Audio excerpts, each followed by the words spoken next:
দুইটি কষ্ট মধ্যবিত্ত পরিবারদের সন্তানদের অনেক বড় কষ্ট। এক নাম্বার, ভেবে দেখলাম মধ্যবিত্ত সন্তানদের শখ, স্বপ্ন, চাহিদার কোনো দাম নাই,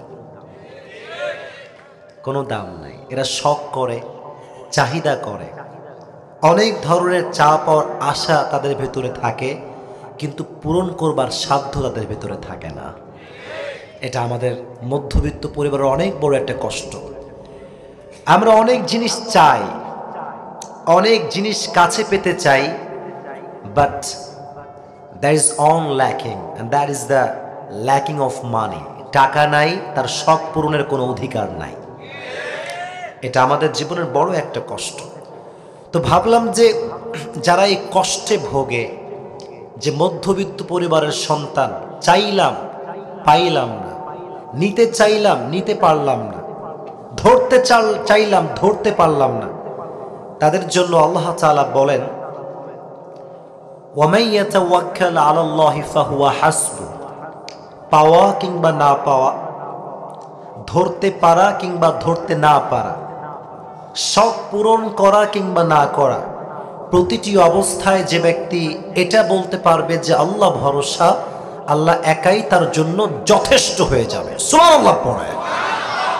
এজন্য আজ থেকে শখ পূরণ হোক কিংবা না হোক, চাহিদা পূরণ হোক কিংবা না হোক, আমাদের কোনো অভিযোগ নাই।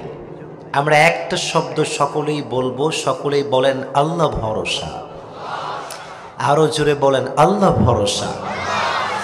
এটা হচ্ছে আমাদের জীবনের এক বড় মারাত্মক কষ্টের চ্যাপ্টার, যে মধ্যবিত্তদের জীবনে চাওয়ার কোনো দাম নাই, চাহিদার কোনো দাম নাই, শখের কোনো দাম নাই। ঠিক কিনা বলেন?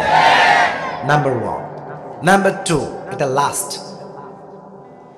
মধ্যবিত্তদের জীবনের সবচেয়ে বড় কষ্টের পয়েন্ট হচ্ছে যে তারা কাছের মানুষদের কাছে, বন্ধুদের কাছে, প্রিয় মানুষদের কাছে প্রিয় হতে পারে না। এর কারণ আজকাল মানুষের ভালোবাসা পাওয়ার জন্য চরিত্র যতটুকু দামি হয়ে দাঁড়িয়েছে আজকাল, তার চাইতে টাকা আরো বেশি দামি হয়ে দাঁড়িয়েছে। You have money, everyone will love you. টাকা আছে আপনার, যোগ্যতা নাই, নামাজ কালামের খবর নাই, টাকা আছে, আপনি মাহফিলের সভাপতি হয়ে যাবেন, মসজিদের সভাপতি হয়ে যাবেন। টাকার খেলা। তো আমরা যারা মধ্যবিত্ত পরিবারের সন্তান, তো তারা দেখবেন সহজে মানুষের কাছে প্রিয় হতে পারে না, সহজে মানুষের কাছে ভালোবাসার মানুষ হতে পারে না।